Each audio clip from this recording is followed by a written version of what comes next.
Hello everyone, welcome back to the official BGSU YouTube page. My name is Sarah. I'm going to be a senior at Bowling Green State University, and today we're going to talk about everything you need to know about living off campus as someone who has lived off campus for almost 2 years now. And this will be everything minus all the technical stuff that we covered in the last YouTube video. First, we're going to talk about setting up your space. So this can be kind of difficult, but I promise you will be okay. If you have something on the renter's website where it has a 360 tour or it gives you the dimensions of your room, I highly recommend utilizing that when you're looking for your furniture. There's also apps that you can use to build out a room and that you could put fake furniture into it so that you could see what that looks like as well, that I know I used and I found to be really helpful for me. Additionally, when you're looking for furniture, I highly recommend looking at Selling Page, because some people sell their furniture for very cheap or sometimes even free. Facebook Marketplace is where we got a lot of our furniture, and it definitely is such a useful resource. Small apartments and living spaces can fill up fast, so I highly recommend measuring everything before you buy it.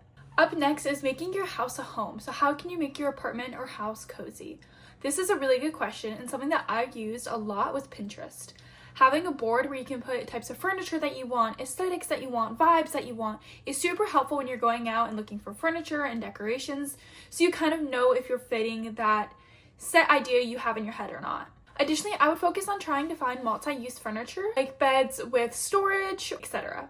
Also, adding personal touches like LED lights, posters, wall art will definitely make your space feel a lot cozier. For example, in my room, I have a designated wall that is just cat art, which is something that I love because I love cats and it's perfect art for me.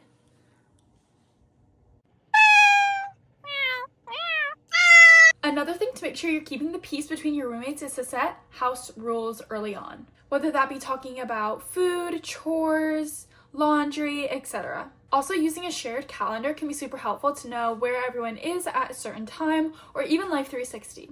Another thing is just to respect other spaces and shared spaces, just because it really does go a long way.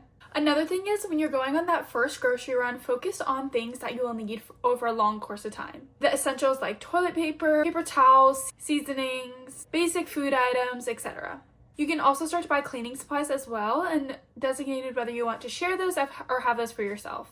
I highly recommend getting a Costco membership. That is what my roommates and I have done, and it has definitely saved us a lot of money in the long run with the bulk items. Another tip that I have is just to know your neighbors. Even a simple hi can really help you out in emergencies if you need them. So using command hooks will be the best idea you ever have, so make sure you stock up on them. I also recommend looking into power towers or surge protectors, just in case you don't have an outlet near where you need one. I hope this video was helpful. Let me know in the comments if you have any tips that I did not suggest, and I'll see you on the next one. Bye!